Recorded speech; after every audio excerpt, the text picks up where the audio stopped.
I talk a lot about disturbing movies on this channel. If it's not apparent, I really love the genre of disturbing films, and I really enjoy finding something that is trying to push the boundary of how far is too far, or how did this even get made. I really like to find the boundary in films where the film stops being a film with a plot and just becomes exploitation, or finding the tipping point in where films started to dip out of art and out of entertainment, and they just find their way down into shocking gore and stuff that shouldn't be made in the first place. That is not at all what this movie is. This is a documentary about a embalmer in Bogota, Colombia in the 90s by the name of Orozco. The film is following Orozco as he is doing his day-to-day life embalming bodies in Bogota, Colombia.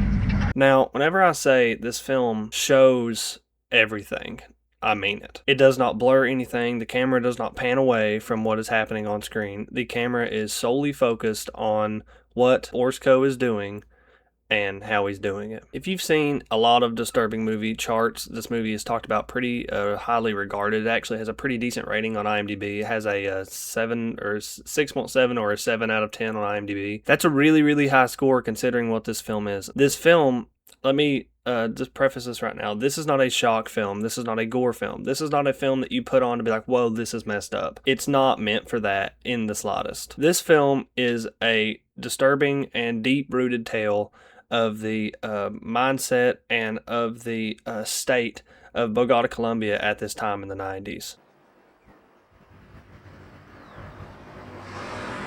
So I'm going to give a little breakdown of what happens in the film, and then I'll get on to why this film is so disturbing and some other points that I'd like to bring up. So as I said before, the film follows Orozco, the embalmer. Also, I think his first name's Fraulein. I can't pronounce it, but I believe it's Orozco is the correct pronunciation of his last name. But it follows him as he goes through his day-to-day life, and he is embalming people pretty much every day because of all of the death that happens in Bogota, Colombia at this time. Now, the film will cut from him doing an embalming. And I mean, when I said before it shows everything, I truly mean it does not cut anything out. And when I truly mean it does not cut anything out, I truly mean it. But the film will cut from him doing his embalming duties at the funeral parlor, and then everyday people out in the road walking up on gruesome murder scenes, car crashes, I mean, it just shows all these people gathering around these dead bodies, which seemingly happens every single day.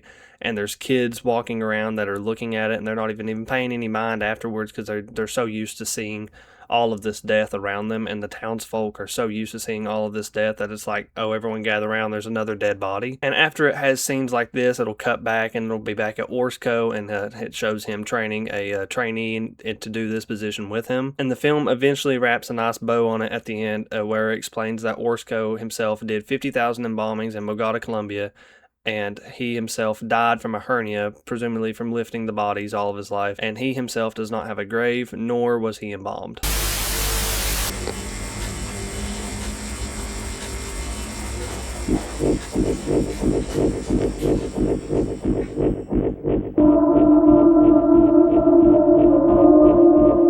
I had to take a break while watching this film because now, whenever I need to truly preface this. This is not a movie. None of this is fiction. This is a absolute hard, brutal look at what is happening in this country at this time period. And it is not holding anything back because it's not meant to. It is meaning to show you the true horrors and the true, terrifying nature and landscape of Bogota, Colombia. And in doing so, it's going to show you straight up exactly what everyone else around this area is seeing every day as well, to try to show you in a different light how we actually got it a little bit better than what we think we might. Some other things about the film that are pretty telling about what the film is trying to tell you is that there's really no context to anything that you're seeing. Like, there's a couple times where he's doing his embalming work on someone, and they're talking about how this man ended up passing away. That's pretty much the only backstory you really get about anything that's happening in around the town. It's really just showing you up close and personal what's happening without giving you any context, to try to show you what everyone else would be seeing because they also wouldn't have context. And I think the film is very well done. It is a brutal watch, and it is by far the hardest I've ever had to push through a film film in my life. It's an hour and 30 minutes of just constant sadness.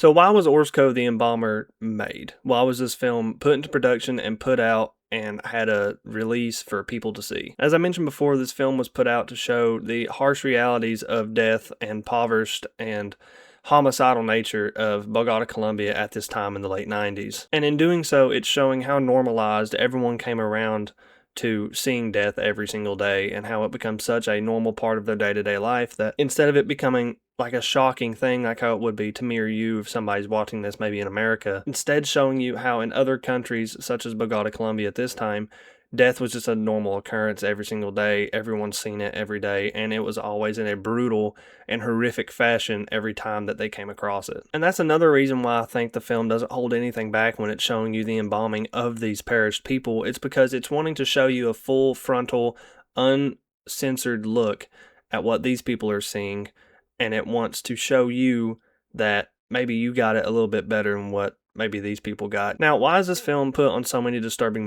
movie charts? I believe that this movie is so disturbing for, a couple reasons I've already mentioned, but I believe the main reason that I was genuinely disturbed at first was the sheer gore of it. So when I say gore, I'm only using that term lightly. It's not fake gore. Nothing in this film is fabricated. Nothing in this film is fake.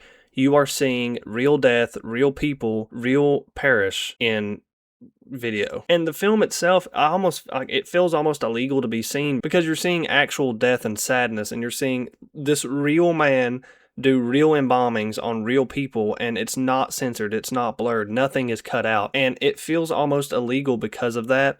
And that's like the first thing that disturbed me about this film was the sheer gore of it. I hate using the word gore for this because it's real, but I guess you could say viscera. Another reason this film could be considered so disturbing, which I believe it definitely is the absolute genius way that it tries to rope you in to trying to sympathize and feel what these citizens in Bogota, Colombia are feeling with repetition. So the film is very repetitive, where it's following Orozco. You find dead bodies on the street, and then you find Orozco in his embalming area. I don't know what it's actually called, but he's in his area, and he's doing these embalmings on these real people. And it doesn't just do one person. It does a bunch of people. Like, he'll embalm a lot of people. You see a lot of this happening. And by the end of the film, it does feel repetitive, but that is for a sole purpose. The purpose of this film being repetitive is because it's wanting to show you and try to slightly desensitize you to show you kind of how Orozco or how the citizens of Bogota are feeling because of this. Like, the citizens of Colombia at the time were desensitized to seeing death. And the reason they were desensitized is because they've seen it every single day. So if we or you or somebody else like seen death every single day and had to do this every single day, you're going to become desensitized. And that in itself, to me, is disturbing in its own right, because if you talked to Orozco, like in the film Orozco, he's not like crying or anything. He's just doing his job, and like he'll make little mundane jokes about like him and his workers, and like he'll just like cut up and goof around.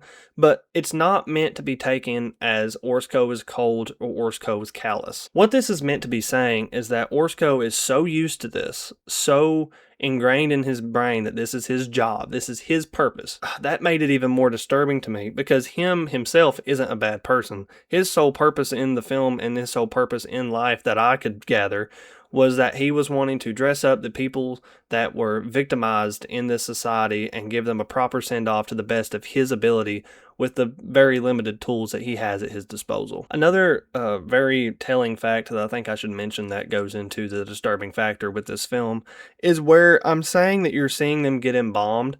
And if you're familiar with any like video games or even movies, you're probably thinking of like maybe the mortuary assistant. This is not that kind of embalming. This embalming involves Orozco cutting them open, and you once again see all of it, removing their internal organs, deblooding the organs by like cutting out like vessels and letting them bleed, spraying the victims out, pouring the blood out of them, and then stuffing them back together with either like washcloths, a newspaper in one part with a different embalmer, then sewing them back up. Now, in a Western embalming, they drain all the blood, then they switch all the blood with formaldehyde, all that stuff. But in Bogota, Colombia at the time, they didn't really have any of that, he didn't have that means to his disposal.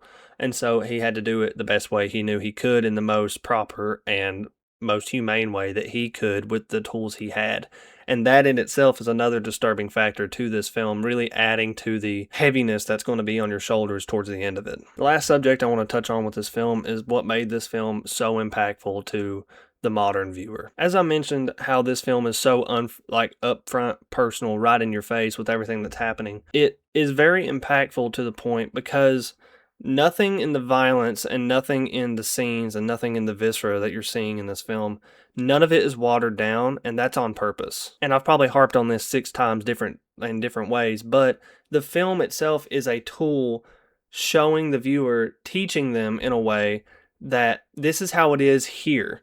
And other films that are similar to this, like Mondo films, like Mondo Cane or Africa Adito, or there's an Afghanistan one that I can't think of what its name. These films, similar to this film, is trying to point a finger at other cultures and other things that are happening in other countries that we may not be aware of, to try and enlighten us and being like, yeah, you may think that we have it bad. This is how they do it here. In that right, I think it's very impactful because it's using its means and its storytelling to tell us something that we didn't know about Colombia, or something that we didn't know about any other country that's similar to these kinds of films. And with everything I said here to explain this film, I think that it really puts a nice bow on the end of it by telling us how Orozco actually himself embalmed 50,000 people throughout his lifetime, and that he himself was neither embalmed or has a grave. And that to me made me very sad, because